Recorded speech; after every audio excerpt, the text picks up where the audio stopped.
afternoon to all. It's really a pleasure to see you all here in this conference room in order to discuss a very important topic on family business with the presence of our guest, our keynote speakers, Madame Mirona, Associate Professor, Professor of Entrepreneurship at Université Business School, and she's the holder of Chair, Entrepreneurship Business Family, right? Welcome. Our keynote speaker, Rania Labeki, Professor. C'est un plaisir d'être parmi vous à l'université donc privée qui, je sais, est très successful, comme on dit. C'est un plaisir de parler un tout petit peu de... Je ne vais pas parler théorie, hein, donc je regardais juste avant cette réunion quelques idées comme ça, théoriques, et puis bon, finalement, je crois que ce n'est pas ce que vous attendez, hein, donc ça, la théorie, vous pouvez la regarder dans les bouquins, dans Google, etc. Donc, je vais parler plutôt d'une expérience familiale personnelle. Moi, c'est ce que peut-être vous attendez de manière un tout petit peu plus passionnée. Donc,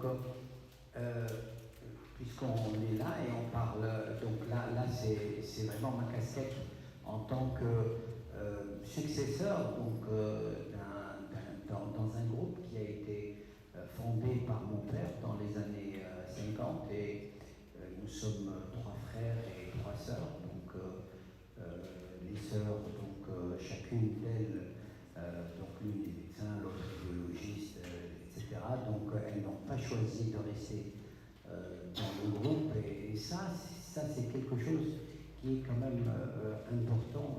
Je crois que dès le début, qu'on sache un tout petit peu dans quelle direction on part. En général, c'est le fondateur qui fixe un tout petit peu les règles et donc les soumet. C'est comme ça que ça s'est passé pour nous. Avant de partir, mon père a fait des choix qui étaient acceptés ou pas. Donc de toute façon, donc les 3 frères, ce sont eux qui ont pris les destinées du groupe. Donc les sœurs, bien entendu, elles ont été par ailleurs compensées par un certain nombre de choses. Je crois que ça c'est quand même important de parler de ce côté succession. Donc les gens intelligents font en sorte de ne pas laisser des problèmes derrière eux, mais d'ores et déjà quelque chose qui est déjà préparé. Et ça, à vrai dire, donc là, le fondateur voulait vraiment que je ne dirais pas ce groupe, mais cet ensemble de sociétés à l'époque lui survive. Bon. Alors, dès qu'il est parti, bien entendu, on a tous continué, et donc mes 2 frères et moi sommes rentrés dans les affaires. Et là, vous avez parlé du côté émotion. Je crois que c'est très très important. On appelle ça donc la affectis, hein, voilà, affectio-sociatis. Donc, et ce côté un petit peu, donc on a vraiment une affection vis-à-vis donc de ces sociétés et on est heureux d'être ensemble et de travailler ensemble. Bon, la deuxième génération, je dois dire que les choses se sont plutôt pas trop mal passées parce que entre frères, en général, il n'y a pas trop de différence dans l'éducation. Bon, le problème se situe toujours à la 3e génération où entre cousins, bon, il peut y avoir quand même des différences importantes. Bon, je dois dire que cette deuxième phase a été plutôt correctement gérée parce que le fondateur était là et je dirais qu'il a fait pratiquement de la prose sans le savoir, mais avec beaucoup de bon sens. Il n'a pas été vraiment dans les universités, mais il a fait en sorte que chacun, et ça c'est très important dans la succession, que chacun puisse réellement trouver sa place et puisse s'épanouir. vous qui connaissez la fameuse courbe de Maslow. Donc, voilà, donc on est au sommet et il faut que chacun puisse s'épanouir. Alors, s'épanouir, ça veut dire trouver sa place, trouver un tout petit peu quelque chose qui puisse vraiment le valoriser. Donc, dans le process de la succession, c'est quelque chose d'important. Bon, je ne m'étendrai pas beaucoup sur la deuxième parce que les choses se sont faites plutôt naturellement entre frères, mais l'importance que nous avons mis en exergue entre frères, c'est de fixer correctement un objectif, et ça, je dirais que c'est important. Alors, qu'est-ce que nous voulons? Au bout d'un moment, voulons-nous chacun une entreprise et aller de son côté avec ses propres enfants, ou bien garder un groupe donc ensemble et cohérent et global?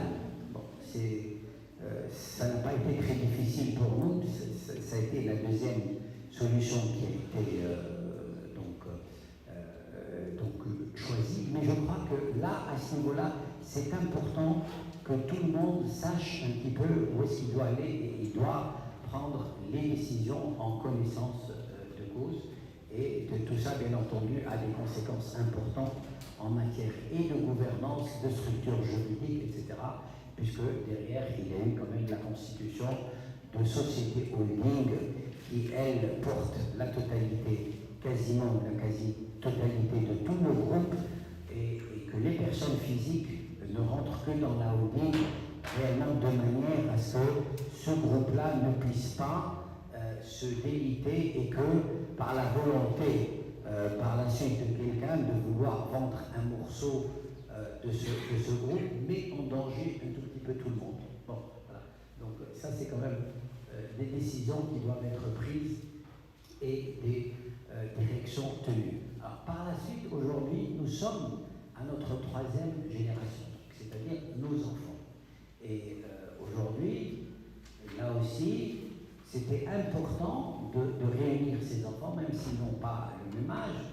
Et aujourd'hui, je dirais que pratiquement 80% des sociétés familiales en Tunisie en sont à cette troisième génération, puisque la première, comme je vous ai dit, ça a été les fondateurs un tout petit peu de l'industrie et de l'économie tunisienne dans les années 50 et 60. Par la suite, il y a eu les enfants, donc la deuxième génération comme nous, qui ont entre 50 et 70 ans, hein, donc voilà, et qui ont eux-mêmes aujourd'hui des enfants qui ont entre 20 et 40 ans. Donc c'est un petit peu cette génération qui va venir et qui va prendre les choses en main.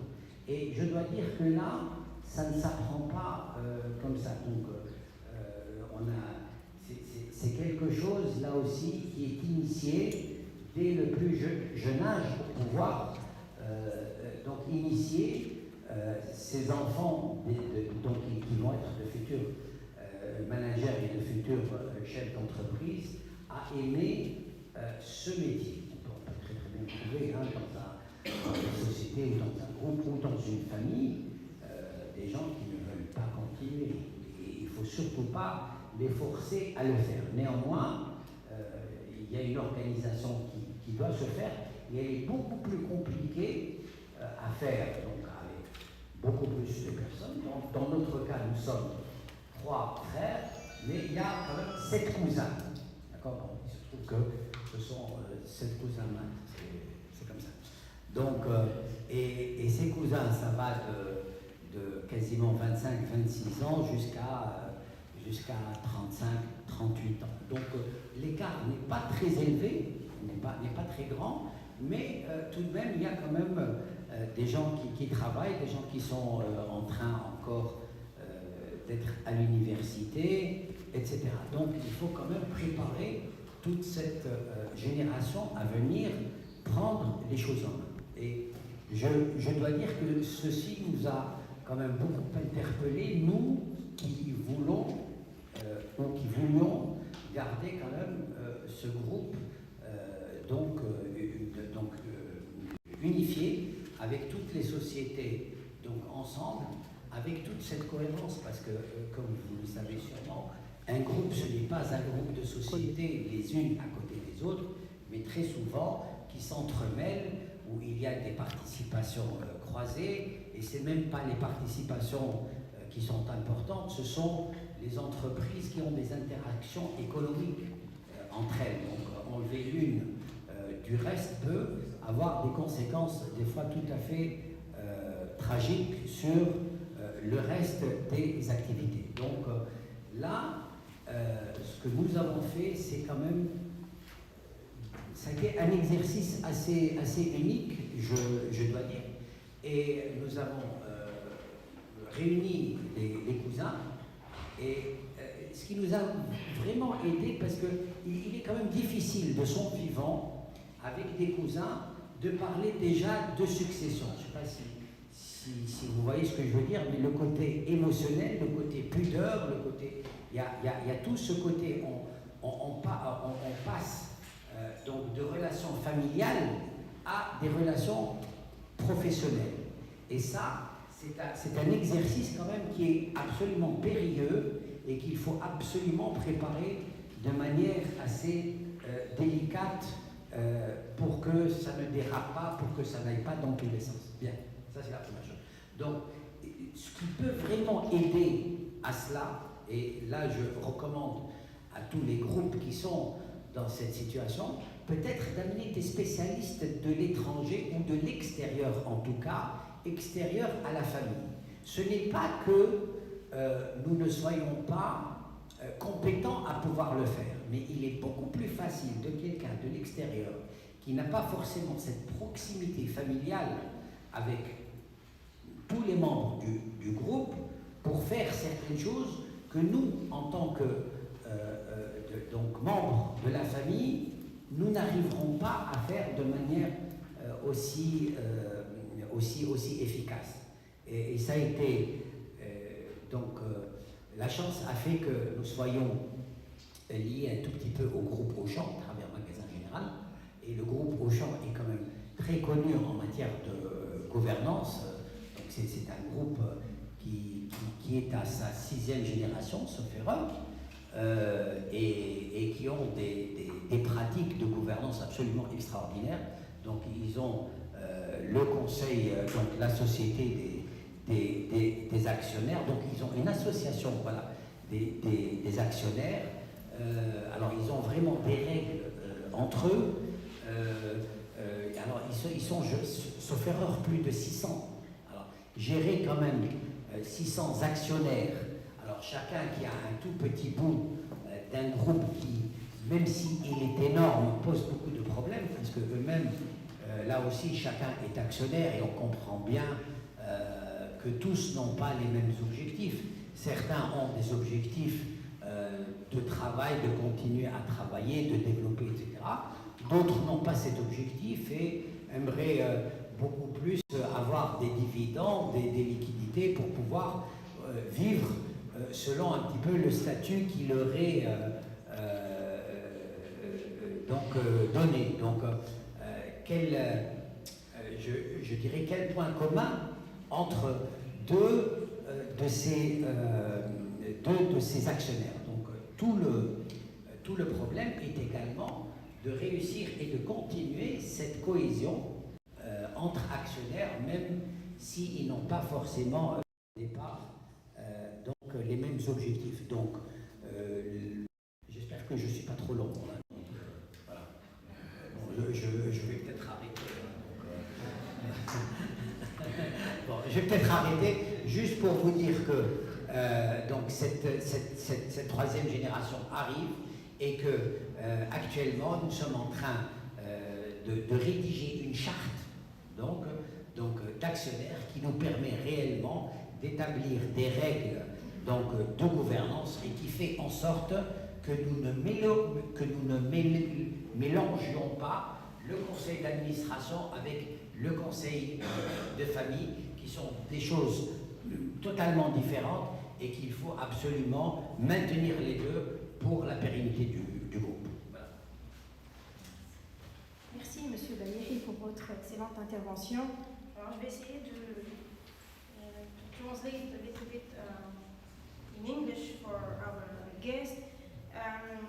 Monsieur Bayer, he talked about the possibility to satisfy the self-accomplishment needs in business family, about the self-accomplishment, and about the importance of ensuring the consistency of the corporate culture of the company, and also about the problem that can emerge from a generation to another one in business transfer. Also, we talked about in case of the company that have many shareholders, like 600 shareholders.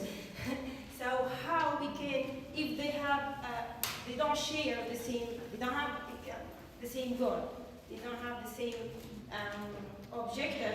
So how we can manage, like maybe because it can emerge like a conflict of interest between them. So how we can manage all that.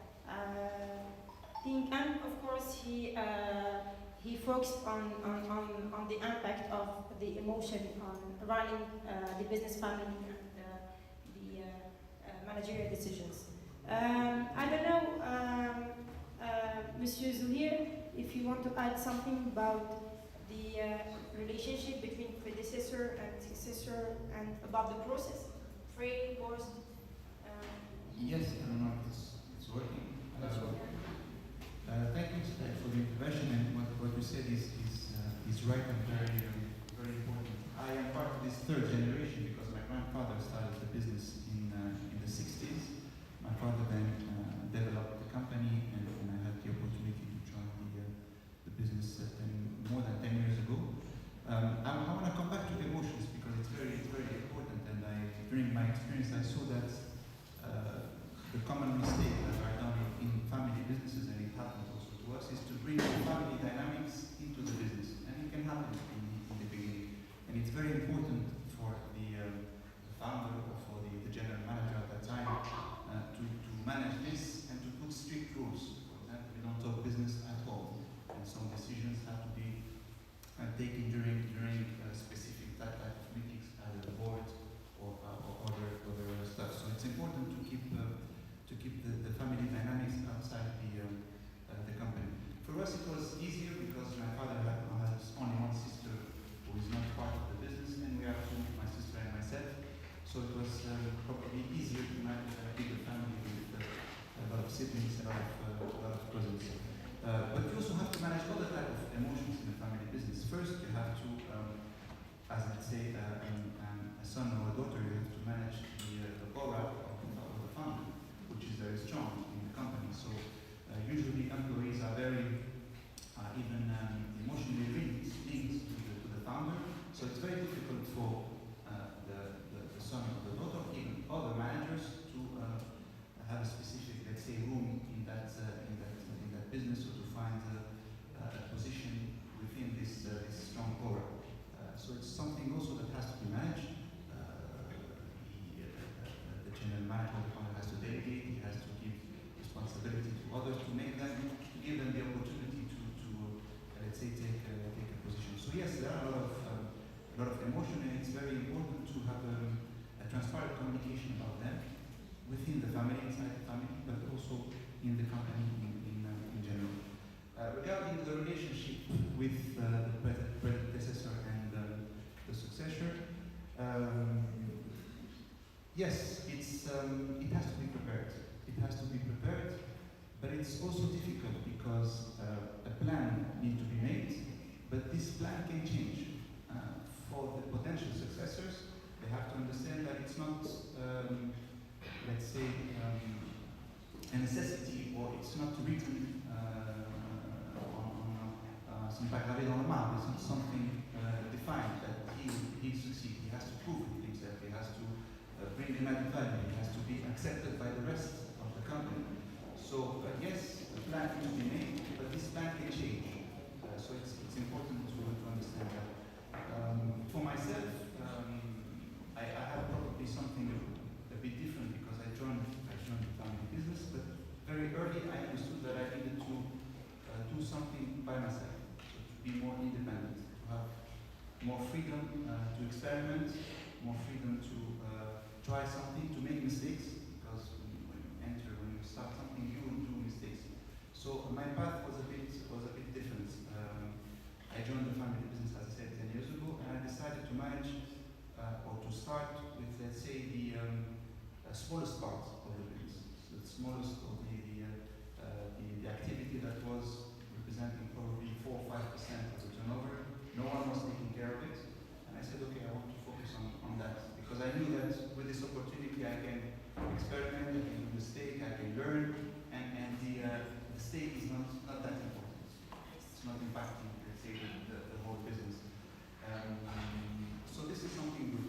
For myself, I also understood that I needed, or I wanted to have an experience outside family business before doing it. This is something I consider very important as well, because it gives you the opportunity to see something else, to see a different environment, to put yourself in the position of an employee, to live as an employee, to see the challenges, and this will enable you to create empathy when one day you'll be managing teams. So this is also something very, very important for me. So yes, managing the relationship with predecessor has to be, as I said, the plan has to be defined. It's also very important to have someone outside the business in the board. So for us, we believe in independent board members. They will bring another, let's say, another vision to the dynamics in the board. They can help the family take decisions and take difficult decisions sometimes. They will bring an opinion on who the successor or how the succession plan should be put in place. So we had this opportunity to have different shareholders, so people outside the family and even independent board members, people that were not absolutely linked to the business, that were in the board, and they helped with the relationship between the family members and the discussion on succession and top positions in the company. So yes, the plan important, but this plan is not something absolutely predefined.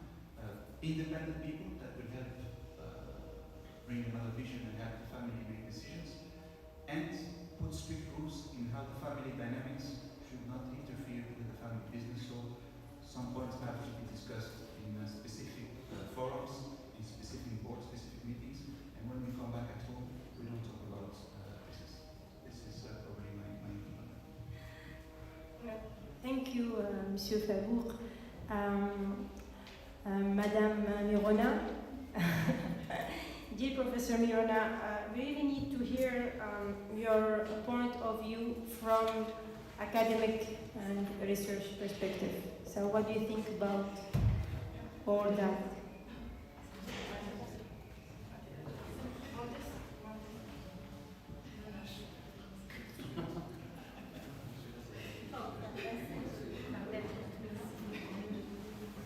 Technical issues. Many thanks to both of you for your testimony. Very, very interesting and very rich. So I have I think 10 pages and yeah, the same. So just with ideas and notes. So maybe just to start the discussion. We discussed about several issues here. So of course we focus on succession and the succession process. But we also focus on what happens before and somehow on what happens after, in terms of both business and family. I would like just to put some, notions, concepts around the discussion, just to launch the next steps. What I've heard from you is that actually succession is prepared right from the birth of the kid, your own birth. So we speak about it as a primary socialization process, when children are socialized into the values and norms, into the DNA of the family. And this is how somehow they become prepared to somehow one day be in charge of the family business. I've also heard how much your father prepared the succession process in terms of managing the family dynamics, managing the successor selection, in order to avoid further conflicts. And this is something very interesting, because in general, when we study emotions in family business, We focus on perceived emotions. We do not study actually how someone, in your case the founder, actually avoided negative emotions in successors. And this is what happens in your case. Actually, your father set up the conditions to avoid you experiencing negative emotions, you experiencing conflict. And this is something very interesting and novel, actually, regarding what we do, when we focus on emotions. I've also heard both of you speaking about, but maybe somehow idealistically, about managing boundaries between the family and the business, and how important are district rules and the charte familiale, and of course, but they are only tools. What we see in practice, and I'm sure that what you live in practice, is that actually, of course, you can set up all the rules you wish, and they are necessary, they are important. What will happen in reality in the life of the family business is that the two worlds of the business and the family will systematically overlap. And that conflicts still arrive, no matter how much we fight and we try to be rational, and I know Rania discussed about this morning, and I will add another push, another level of discussion tomorrow on this, because and this is somehow the paradox. No matter how hard we imagine that, but this is so important, and I admire your willingness to actually separate places, because this is actually what we are doing, managing boundaries in terms of time, in terms of space, in terms of social roles, and this is obvious, it's crucial. But then, things happen. And I'll stop here because there are so many things to discuss, and I'm sure Rania has other focus.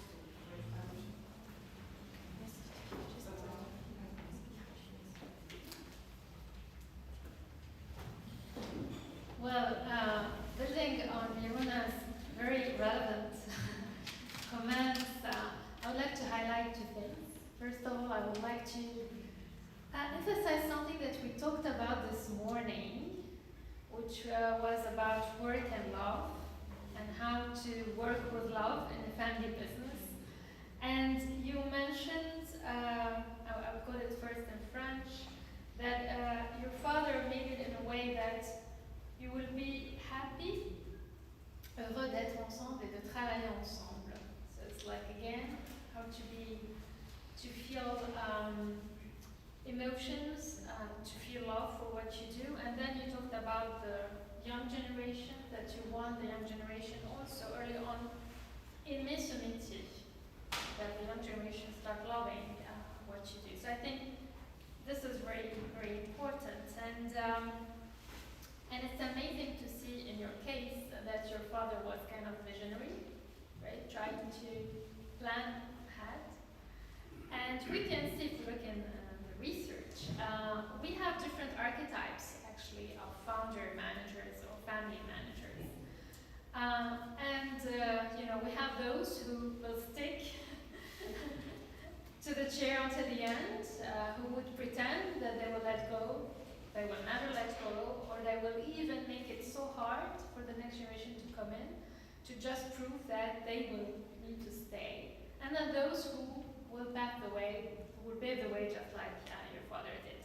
I'm not sure about Farouk how things, shaped out. I know that your father is still there, and you were smart enough in a way. I'm just curious, where did you get this inspiration? Smart enough to do your own thing on the side and get yourself ready. And in research we can see that both successors and the managers need to work their way. And when they do it in parallel, they adjust their roles accordingly over time. That's when it works. Because if it's just a successor on the side or just a manager on the side, it will not really work. And then last thing is about the governance of emotions, which we talked about also this morning. So, and Miruna said, sometimes you try, in your case, your father tried to make sure that emotions or negative emotions won't be felt in your generation. But negative emotions can be good sometimes. It's good to feel guilty because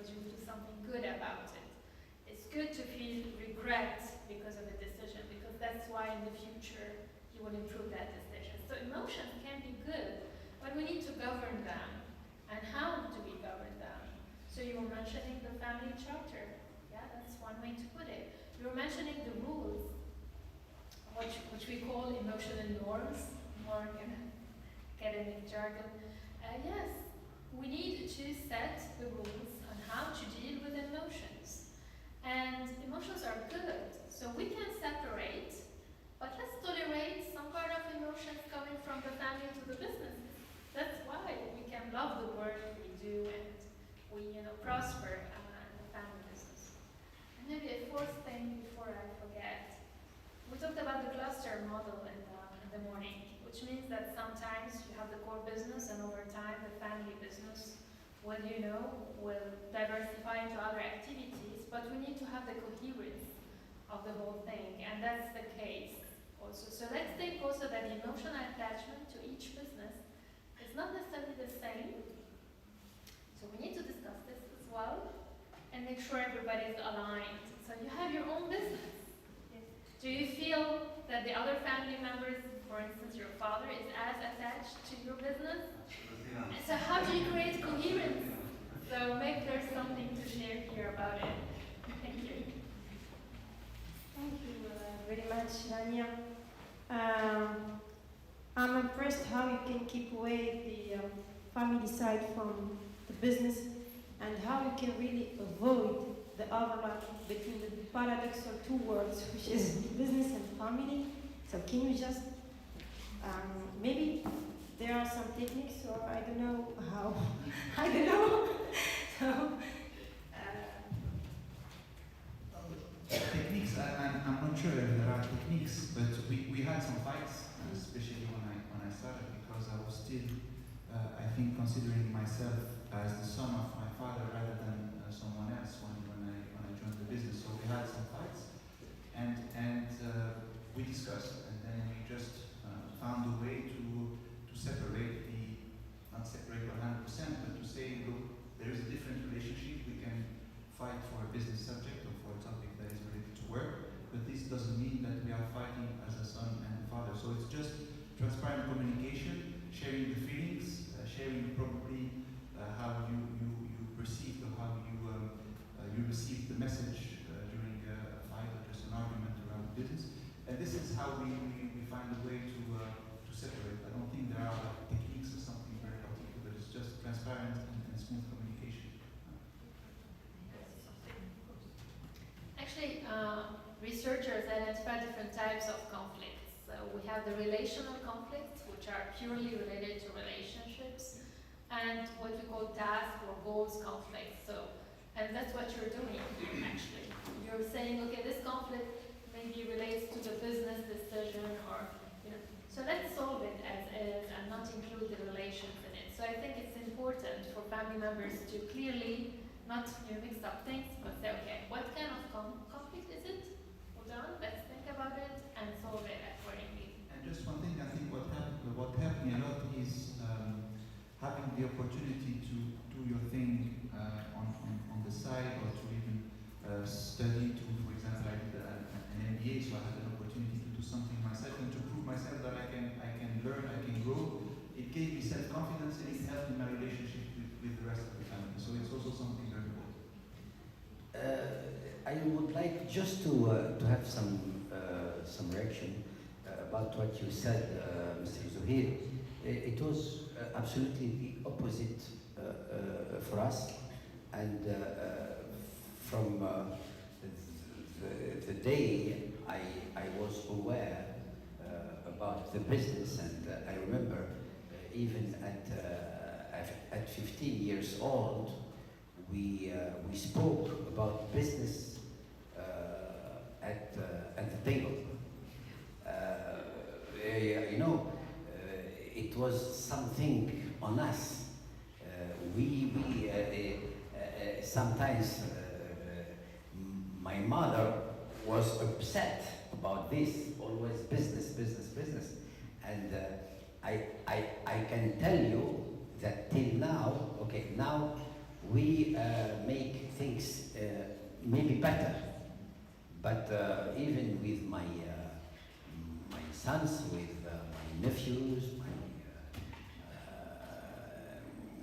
my brothers, I I can't imagine have a meeting with them even when they come to my house, not to speak about business. It's not possible. Just possible.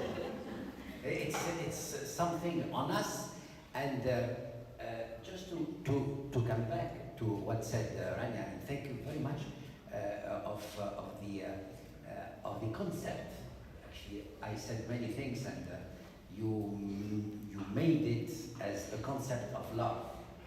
I can tell you that now we try to convey this same love to our nephews and sons in order to give them the same feelings between them as we had between us as brothers.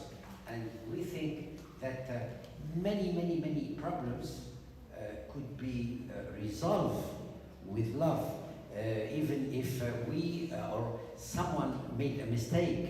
It doesn't matter. It's not a problem, because the other one know that he will make the same mistake, and he will be forgiven. Sorry.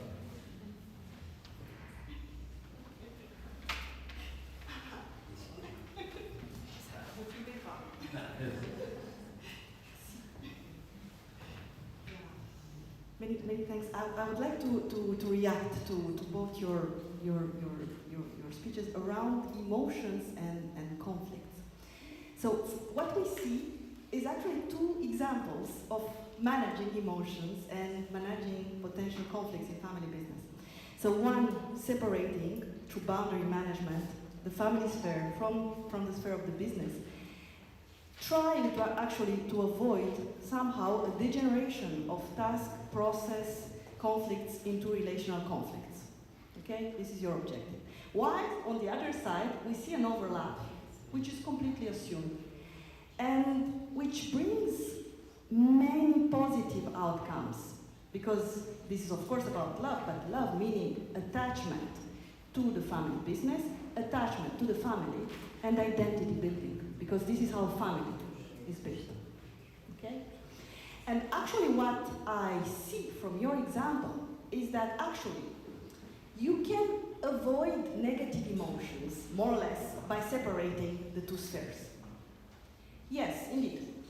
But by separating the two spheres, you also avoid somehow positive emotions to circulate.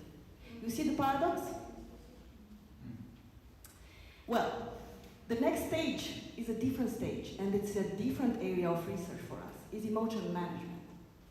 So, by doing what you do, you let emotions flow, positive and negative. Okay, with all the risks and benefits. Okay, you take it all. Okay. But then, how do you manage them? And what we see in succession is that actually this may be quite challenging for successors, is that most of successors, especially in our traditional societies, I come from Romania, so I know, from Romania. Okay, so we respect the elders, you can't say whatever, you can't be really honest, you are prudent. Okay, so most of successors actually react in defensive ways when confronted to negative emotions, which means that they will hide their negative emotions. They will do surface managing, okay? A smiling face, everything is okay. How are you doing? Are you stressed, tired? No, business as usual, okay? So they won't say actually what they think. Okay, even in a very, loving family environment. So, whilst others will adopt more confrontational strategies to manage emotions, but in a very quite explosive way. Why? Because they will explode. So they will try, they will hide, they will keep it quiet, everything is okay. They're afraid, exactly. And this founder aura you are speaking about is such a source of pressure and fear, yeah. So maybe the next challenge is now to see how can we actually make the best of these two situations, because there is no best situation. Each family adopts what she thinks, is adapted to her history, to the objectives of the business and so on, to the culture. But now, how can we help successors actually speak out their mind in a good way, in a polite way, but avoiding such, extreme conflicts which may arise. And actually what happens in some family businesses, at least in France, is that there are many successors today who will exit the succession process and they will find their business. They will start, they have the entrepreneurial spirit, they will set up their own business because succession is too hard for them, because they were not able to find their places. Okay? Thank you. Maybe the honesty between us is one of the key. Actually, if we are honest between us and how to say frank, and what I should say in the main the honesty that the main aim is the interest of the company and the group. If we are all aiming this objective, then we should really find a solution. But if we have some other aim or personal aim, then things will not go as it has to. And we know that people have sometimes hidden agendas. Hidden agenda, or hidden agenda. Yeah.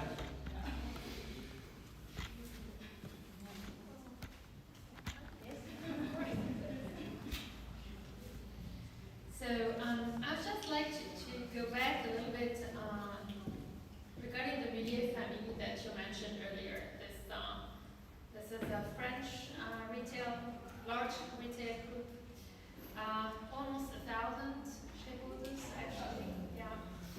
And so how do they keep the family members all together? Because not everybody can work in the business, right? And the key is the entrepreneurial spirit, actually. So what they do is they encourage the next generation to engage in entrepreneurial endeavors, to start their own business. They provide, of course, following a very specific process. They provide financial and expertise, financial support and expertise for them to develop their business. So what is a family business at the end? Is it just the business organization or all the other businesses started by the other family members? So if we agree that the vision is to keep the family entrepreneurial on the long run, then we are aligned, and it's okay to have everybody start their own business. So again, it's about values, it's about convening towards some line vision, and that's why the family charter is important. Discussing it, setting boundaries are as important.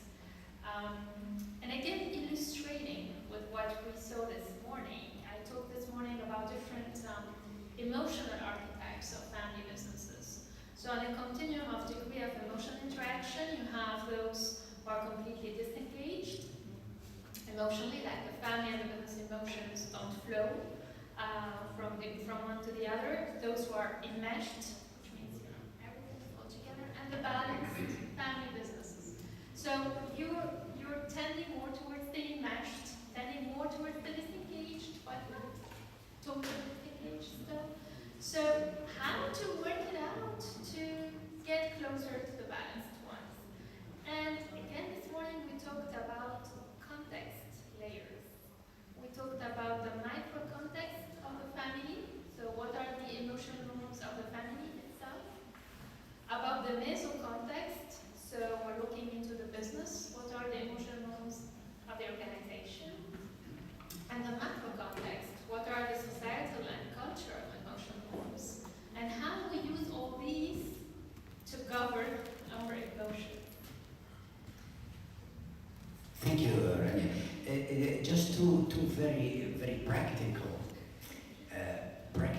things I would like to give you about the Millier's family, who are the propriétaires, the owner of the Groupe Auchan. First, as there are many, I thought there were 600, but Arabia said there are more than 1,000. How to manage to give every one of these shareholders the money and the possibility to have enough expense for themselves when we know that the whole group is not in the stock exchange, is not listed. So all the capital is completely closed. So it's quite difficult, and quite difficult to be in the position to have some stakes and not to profit from them. From it. It's a real frustration, and what they make, and it's fabulous. If they make every year, just after the issuance of the balance sheet, a study of the value of the group, and they make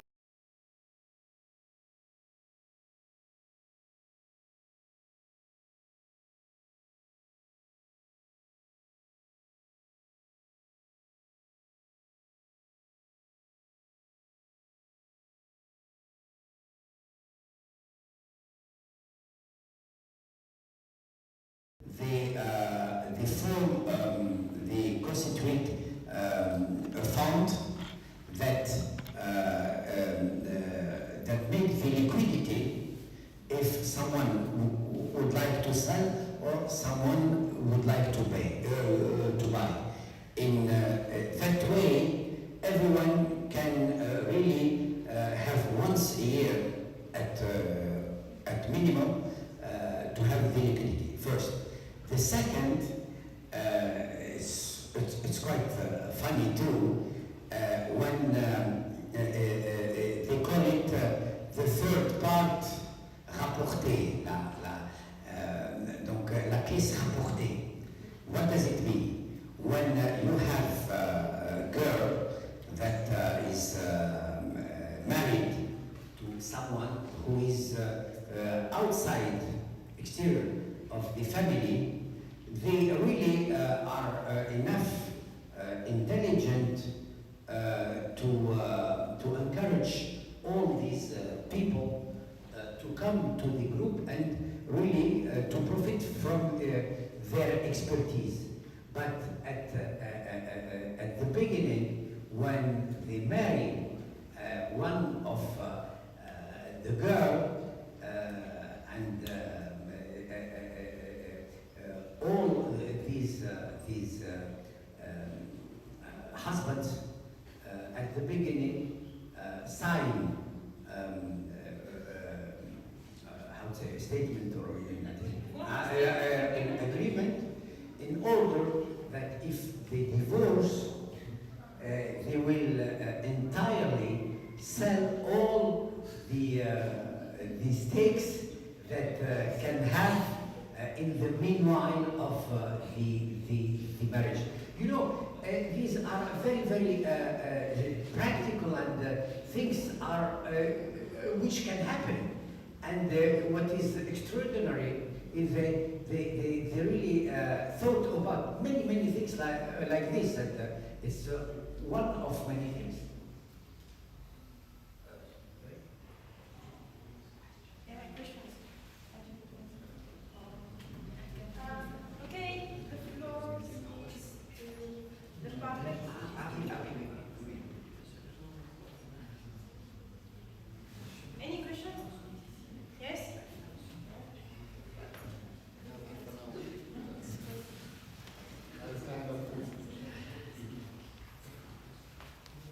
Thank you for your presentation. Again, I will introduce myself as a Western American mindset. But I do study, compare US companies to Chinese companies to Asian companies. I'm going to refer to a few studies and then ask your point of view.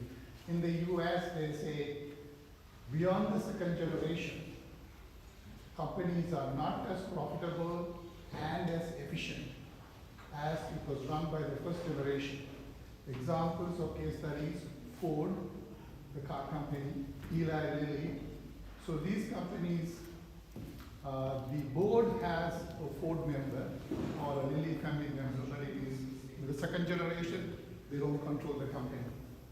If you look at Chinese studies show that second generation companies are more profitable than the first generation companies. And the reason is that the political connections to the Communist Party is an important intangible asset, and passing that to the second generation is important. And the second generation is more educated, and actually their governance is better in the sense that there is less tunneling, taking resources from the company to the family. So the second generation actually does better in Chinese companies. With this mindset, I wanted to study in Asia, in India and Malaysia, what happens. I'll just briefly mention what I'm finding. In India, for instance, I asked the question, try to find out when do they bring professional managers into the company, like Tata or the bigger companies. They do not bring them. This is Krishna Aliko and Khanna's work in Harvard. They find, but he just said, the reason they don't bring professional managers until the third generation is because they have internal capital market structures, just like what he mentioned, or internal labor markets. So the internal markets are much more efficient than the external markets. For that reason, even in the third generation, they are very reluctant to bring professional managers, and I'll finish with this last observation. I find that the older the political connection, the Tata families, the older the political connection, the more reluctant they are to bring professional managers because they really don't want to lose the political connection. My question is, I want to understand this in this context, GCC context, how much is political connections and internal governance that you have, internal capital markets, internal labor markets that you describe, is the reason why family businesses prosper, rather than if you had better capital markets, if you did not have political connections, then maybe the businesses would be much better off. I just want your observations on that. Thank you. Thank you. Thank you. Yes, can you answer one?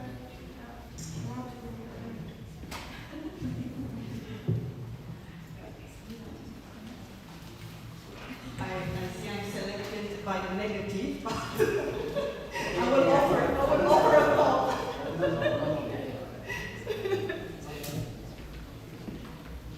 Thank you. Thank you, sir. Thank you for the question and for your very interesting study, which is so relevant regarding context and theorizing context in family business. I'm sure that Rania thinks the same. So you have several questions actually into one. So one is related to performance, but the other one is related to somehow the reasons of this performance, and also is related to what I would call the dark side of family firms. And we just discussed with one colleague here about these dark side issues, which are very exciting actually for us researchers. So in a way, and I will focus on this dark side. So what I read behind your question is that, to you, one of the main reasons of the success of family businesses in specific contexts are these political connections. Okay? So behind the notion of political connection is not only a notion of long-term relationships and trust, which is the case in all over the world, no matter the context. But it's also implicitly an issue, potentially, of corruption.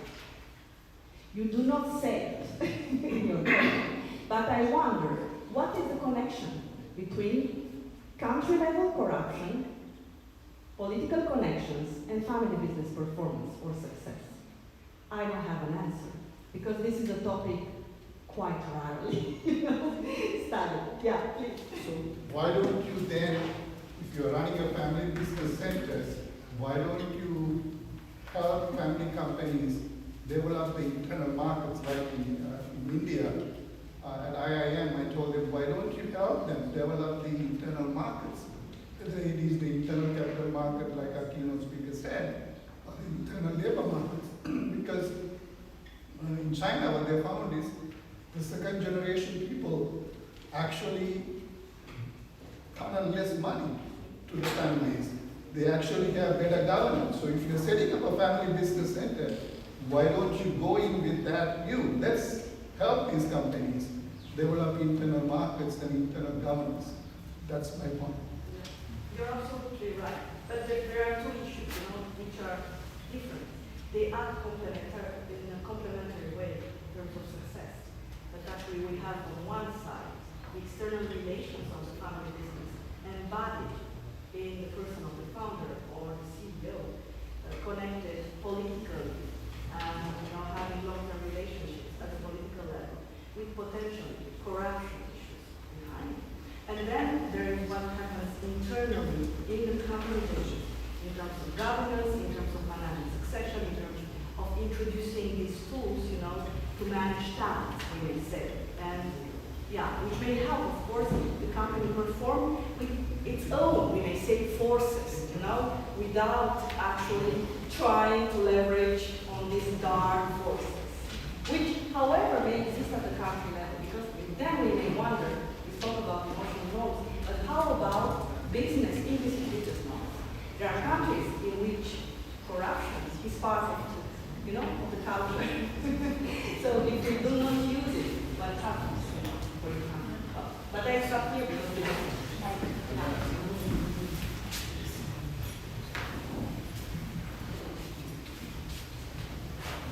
Well, just to build on what Mimuna just said, what if the corruption is part of the culture in a way? And this brings us to the macro context, to the institutional context. And since you mentioned research in Malaysia, I know that there's a research that was done in East Asia, I think it was most probably Indonesia, where researchers found out that, employees are okay with family business members having some political connections. And maybe even sometimes considered like rent-seeking businesses, because they consider that in a way they are receiving what we call social dividends. So it's not like dividends that we distribute monetarily to shareholders. Yeah, because for them, it's better off to be working for family businesses who are well known and, because they take care of the employees, security of employment and so on, than having the government ruling without those family businesses existing. So in a way, there are some benefits, that they can get, although there are these, perhaps corruption relationships going on. At the same time, they are long-term oriented, so family businesses would rather try to change things if needed, because they want their successors to take over. So if the political government is not really keen on supporting them and looking to the long term, maybe this will backfire as well. So it's not crystal clear. There are dark sides, but I think there are some benefits out there. About the dark side and the political connections. Yes. So I don't need the mic. So I usually talk in a relatively big auditorium. So first of all, I would like to thank you very much for your clear talk. And as you know, your audience are mainly professors, right? And every single word, every single sentence is very important for us. And we can write a whole page, of 50 pages. I'm not a professor of strategy or OBRI. I'm professor of finance. But I can arise some points, probably that will be useful for our colleagues in strategy, in marketing, and OBRI in general. So first of all, honestly, you show evidence that we cannot generalize the concept of emotion for everybody, for all the families, for all the companies. And the proof, when you said to Mr. Farid, right? Farouk, you said, it is not the case for us. It is not the case in our family. So what does it mean? It means, as a professor, as a researcher, we need to, if you think about subjectivity, a kind of, to model this emotion. It is like risk aversion. So not everybody are risk averse, and risk aversion is different. High risk aversion, low risk aversion, average risk aversion. So we need to take that into consideration. It's not a question to generalize. It is true in academia, we try to generalize in order to simplify. But the more we simplify, the more we get far away from the reality. And the more we want to be closer to reality, models become complicated. So this is the first point. So the second point, you said in your talk, sisters, and then you confirmed it by cousins. In English, we use cousins for boys and girls, but in French, you said cousin, but you haven't said anything about cousine. So what does it mean? It means, and this is a confirmation about what you said afterward. You said, you know what? When sisters, etc., get married, there is a problem and they need to sign an agreement. And in other words, there will be kind of complication, right? Divorce and probably more conflicts in the family. So that's why probably you prefer that the girls sell everything. You buy, right? You take over, so all what the girls own, right? To avoid problems. This is a second point. We can write something, right? So this is the third point. The third point, which is extremely important. I don't know, I have no idea about the literature. My colleagues probably they know that better than me. You said your sisters, one she became a doctor, the other one biologist, etc., and they sold, right? Everything. So what does it mean? It means there is a kind of arbitrage. Because you said that in order to keep the business running, we try to train our kids, right? Training, what does it mean? Training, it means that they need to come to the company and they start to work. In this case, there is a probability that they stop their education, right? But I'm not sure, but I think in your case, it's not true, because you are fluent in French, in English, both of you. So it means you have a certain level in education. You haven't stopped your education early, but probably in the majority of cases, the kids stop their education in order to, join the company. All right? And at the end, there is a kind of arbitrage. Whether you join early and you contribute in the success of the business, or you continue your education. Because if you continue, for example, you continue, say in your case, say you continue and you became a doctor, a specialist, for example, do you accept to join the company? And I leave it with this question. Maybe we can do it in the same time. Studying and working at the same time, I think it's possible. I don't know. Yeah, just to ask. Thank you very much for very relevant notices. Actually, for the first notice that my sisters went out of the business, it wasn't our decision. Okay? It was our father decision. So he made things like this. He gave them, how he considered then that there is some equity to divide his money. Anyway, it was his choice. Okay.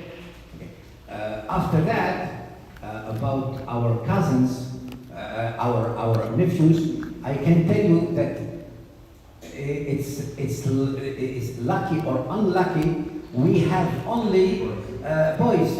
It was like this. Maybe it's more simple like this if I may, and I consider what you have thought about it. But anyway, it's like this. Now, let me just tell you one thing. Is one of my nephew, who is the eldest nephew.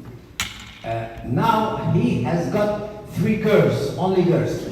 Okay. Now I don't know if, but anyway we have, and nowadays anyway it's completely old-fashioned to say no, girls are no. We have all to be all together. If we want to anyway to be in the business, and just to finish, all these cousins are university level, so they are quite well educated, and we hope we will and the family business will profit from this expertise and this investment, because actually it's a quite big investment when you send your son or your daughter to university, especially outside. Yeah.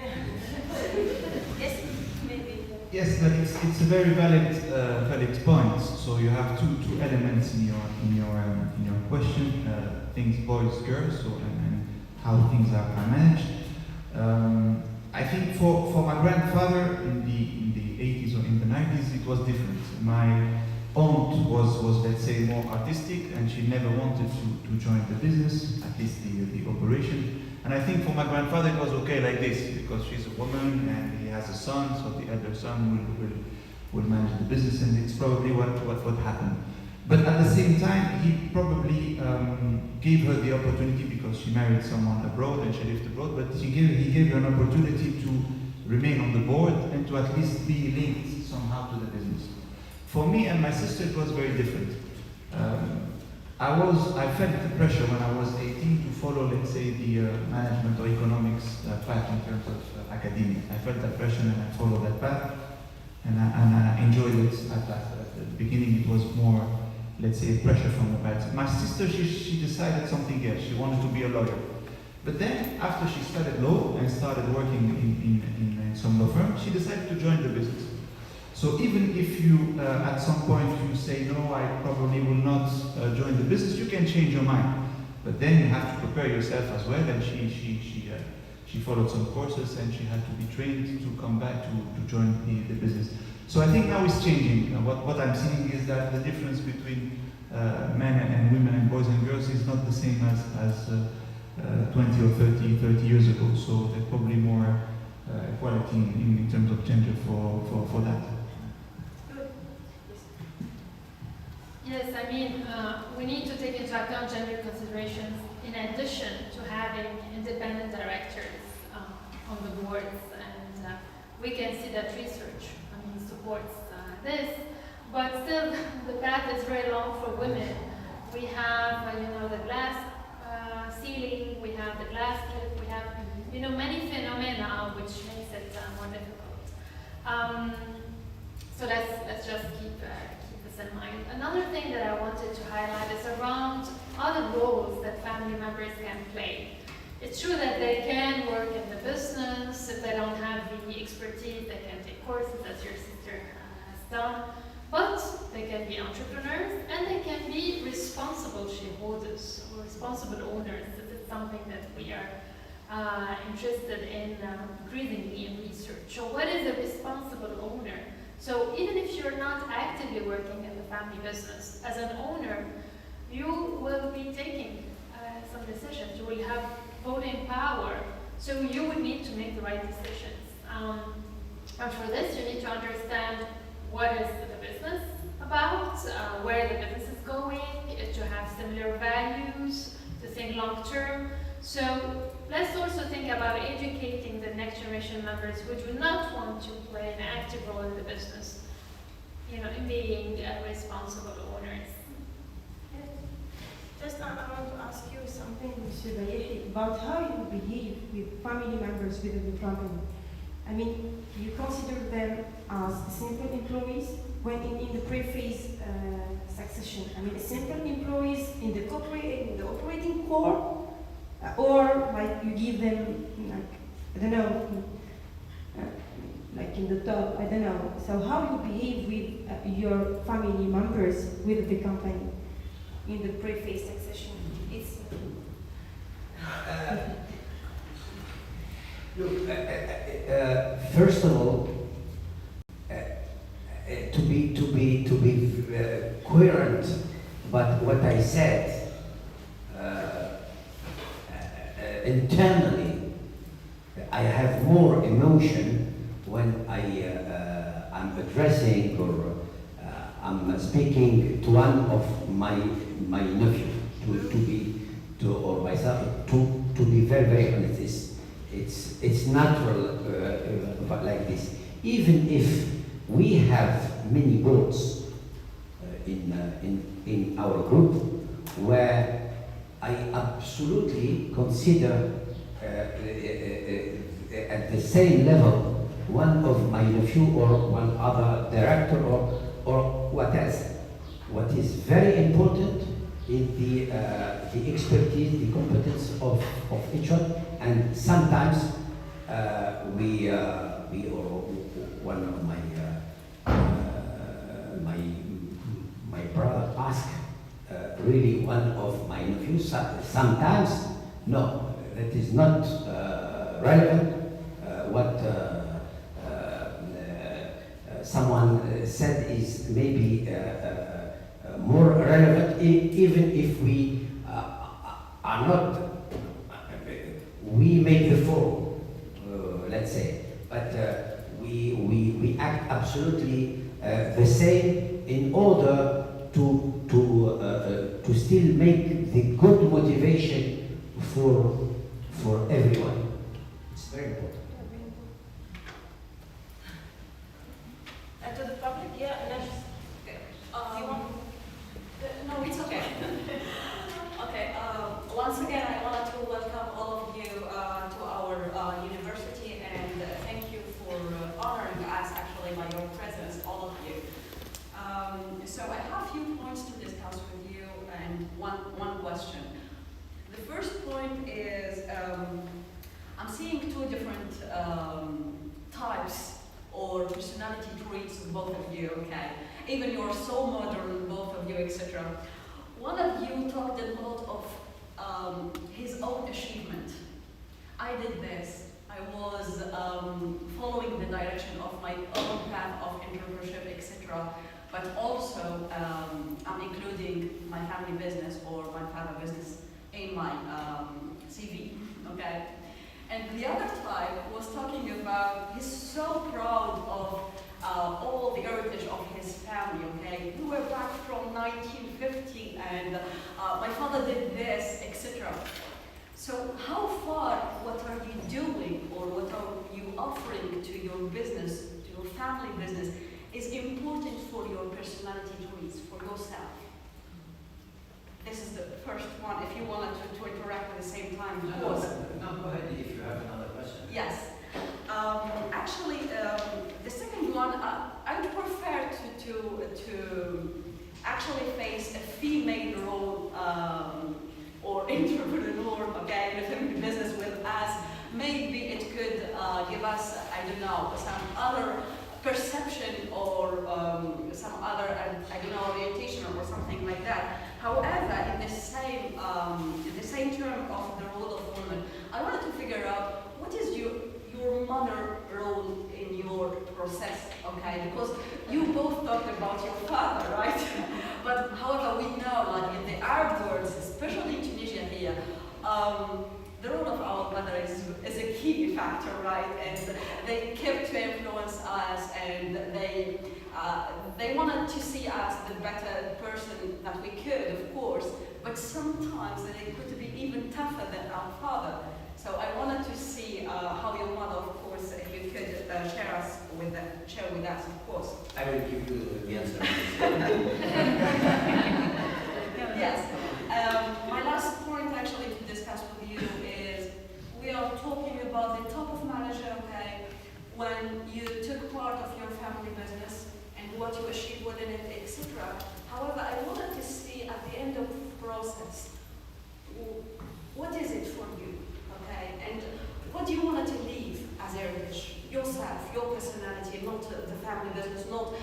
what your family left for you, okay? Thank you very much. Thank you very much. Thank you. Very interesting, and some are quite difficult. But anyway, I will try and manage to give you the best answer I can. Actually, for the first one, and very honestly, when our father gave us the let's say the keys of the companies and of the group, we really, as the three brothers, made many expansion of the group, and each one of us made really things very interesting. And myself, I can tell you that I am very proud of just a story about the insurance company that I'm working in and I'm a leader on. Is Lloyd Company, which has been privatized in 2001, and went and crossed many difficulties, and really it was very difficult to really make it profitable, etc. And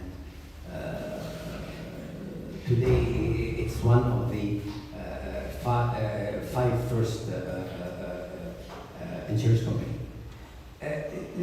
That are things that we speak about with our sons, to tell them, even if we got something from your grandfather, it wasn't as easy as you think of, but we crossed many problems, many crises, and all together, your father and your two uncles made things happen, and really made hard work, even you think it's easy. So don't worry about it, and that's what we really now try to give them, in order for them also to make the same effort first. Second, about the mother. Actually, my mother is a generation of a very quiet mother, and she really not really wasn't involved in the business. For her, okay, she see us happy, so it's happy. She saw her daughters happy with all what they needs to. Okay, she said, okay, it's okay. No, I don't know if I have answered, but I don't know the last question or what's it? What your brother left? To live really a good education, and I would like really to leave a group with these 7 cousins, like what we have done with our 3 brothers. That is really for our 3 brothers we are really searching for. That is our religion. Yes, so for your first question, you said that I gave probably more the impression that I was talking about my achievement rather than no. I'm very proud of what my family did, and I probably felt at the beginning that the heritage was very heavy, and it put some pressure on myself. That's why I tried to, let's say, develop something on the side, but always and still part of the family, because I want it to be like this. As I said, when you have the founder, or even if it's the second generation, someone who has built something very big and reached really some heights in terms of business, it's very difficult to feel the pressure. my way to manage this was to have more freedom and to be able to experiment and to fail and to do something on the side. But still, it's still part of the family business, and I want it to be that way. I never considered to do it, let's say, outside the group. So this is for the first question. For the second, the mother, yes, she has a very crucial role. In our family, she was the moderator, and she very early she understood that if we wanted to have a harmony in the relationship we had inside the business, we had to fix some family issues before. So she was the moderator, and she pushed us to fix some family issues. Of course, minor issues. I mean, it was more related to let's say small type of relationships, in order to have a harmonious interaction in the family business. What to leave and the legacy? Yes, it is a tough question, and statistically, the third generation is the one that let's say break businesses and leave nothing and take the money and go enjoy life elsewhere. At least I think the fundamental thing that I would love to leave is to keep the group, to keep it as a main actor in the industry, to employ people, to expand regionally, and to be remembered as a, how can I say, socially engaged group. So to keep the policies, the human resources policies that we built, to keep employing, to keep having fair base, to work on gender equality, and these type of issues that are very important. And this is probably the thing that I would like to leave in the companies. Maybe I can add just one comment to your last question, actually, the one related to legacy, because we work on legacy for several years, you know. And actually, what we are now elaborating the theoretical framework, as we call it, on legacy. And because what we understood by studying family firms is that, of course, you may have legacy intentions. This is what you are describing, both of you. I want, you know, intentionally to leave this and this, and we all have legacy intentions as individuals, because they are related to the need for generality, which is a human need, you know, like risk-taking, you know. Well, but what we leave behind is also unintentional. And maybe what we leave behind unintentional is stronger than what we leave intentionally. Okay, so all this is much more complicated, of course. But yeah, it's, you know, when we ask people what do you want to leave behind, it's very important, you know, to ask this question as a CEO, as a human being in general.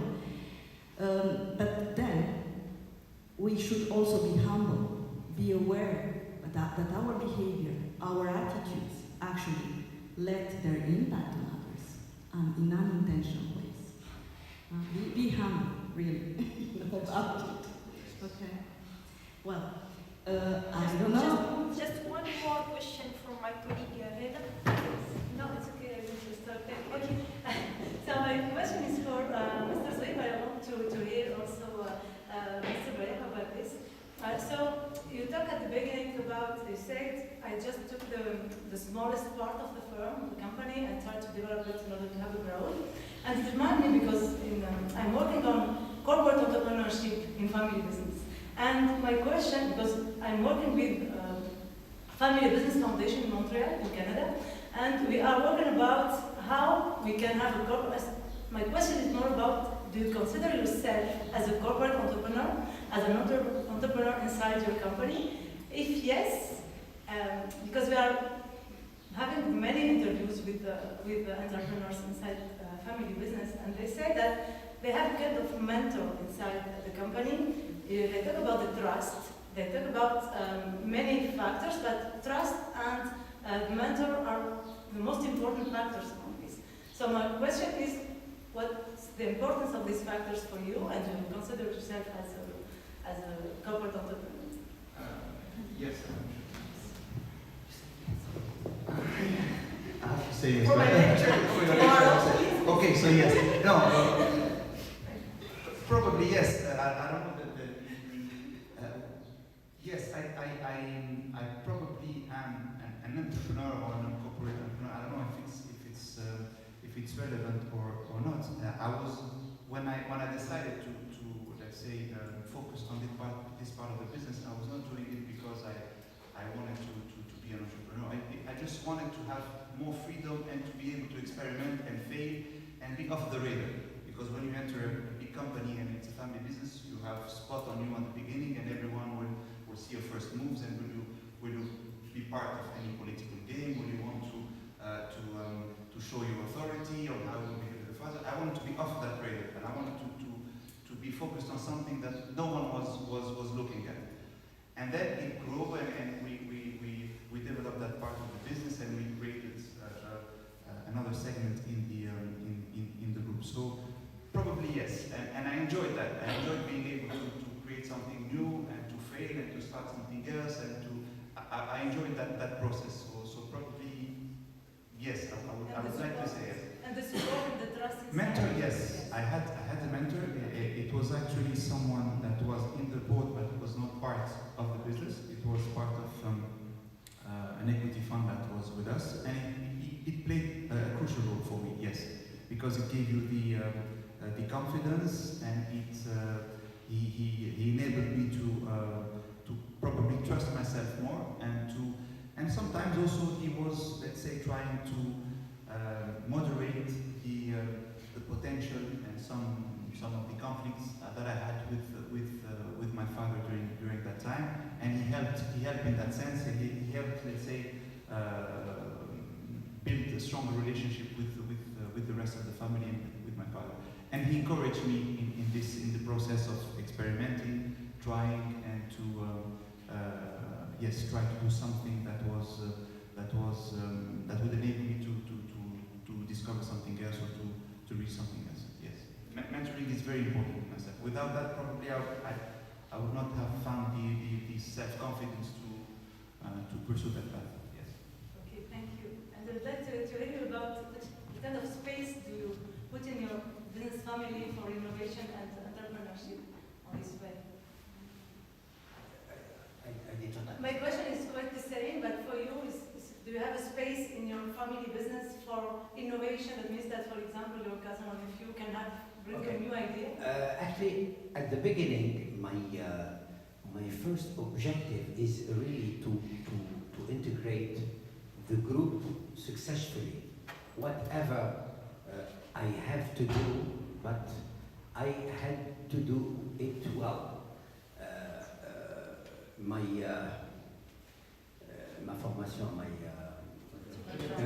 My education was more finance and marketing, so for me it was really to succeed on these two themes. And actually, you spoke about entrepreneurship and etc. For me, the fact that I participate on the launch of a product that succeeds is for me an act of entrepreneurship. It's a risk and something new, and all what we do actually in our role is entrepreneurship. Even if now I have much more a bigger role, and I can say I'm entrepreneur of a company, not only a product or a division or a service or something like that. That is really what I feel really concerned of. That is, and now really I have the role I would like to have actually. For us, the big enseigne is just do it, just work, just have ideas and do it successfully. That's it. No limit. There is no limit. Thank you. So, learning by doing. Yeah. One more question. Just saying that learning by doing is the key factor of success. And when you find someone that push you to innovate, and it's okay, you can make mistakes, so we can really make the succession a success. We have one more question from our colleague. Yeah. You don't need the microphone. No, I think. This question is related to the governance and the management of conflicts. So we know in the literature always there is a kind of conflict between shareholders and managers, right? But in your case, shareholders and managers are siblings, brothers, sisters, or two brothers, etc. So how you manage that? This is one. Two, what if two brothers, they focus on the same key position, they want it? Or three brothers, they want the same thing, for example, CEO or whatever. How do you manage that? The last question is, I didn't. For example, two brothers, Yeah. they want to get exactly the same position. For example, CEO, for example, director financier. Yes. Managerial position. Both of them, they want the same thing. But actually, just to answer to this question, let me tell you very humbly, it's not relevant because we are everyone in our division, and even maybe a conflict can we can have conflict about someone or a profile that for me is not good and for my brother is good. Okay, maybe this can be a conflict, and I have an example in my mind that two of us have the same idea about someone, and my third brother doesn't. So we let's say we leave or let a chance to this guy in order to improve himself, but in one day we will say no, this is not possible anymore. We have to make a decision. Actually, and you speak about the decision process. Actually, the decision process has to be as objective as possible. But sometimes we are not objective. But there is a result, and if in some way the result is bad, it's bad. We have facts, and we try always to have like a compromis, okay? But a deal. But sometimes it's not possible anymore, and we have to make a decision. That the second, the first is about. The first about the conflict between the shareholder and the manager. Actually, we have some. We are sometimes in this position because we are just in almost all our business just the chairman.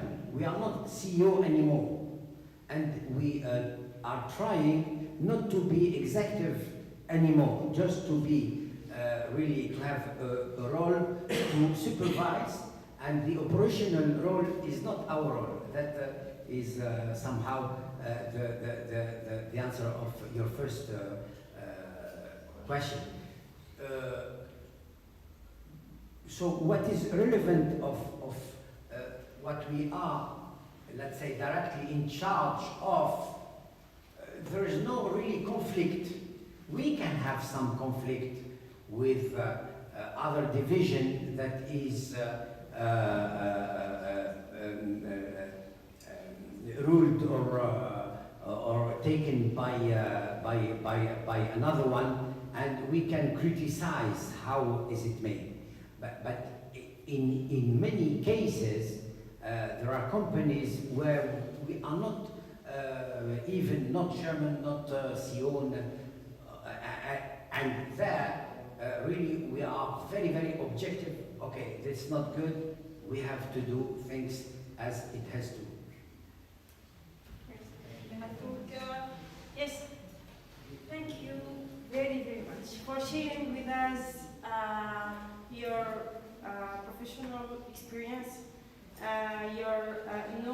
based on research, scientific research. Thank you very much for sharing with us your expertise.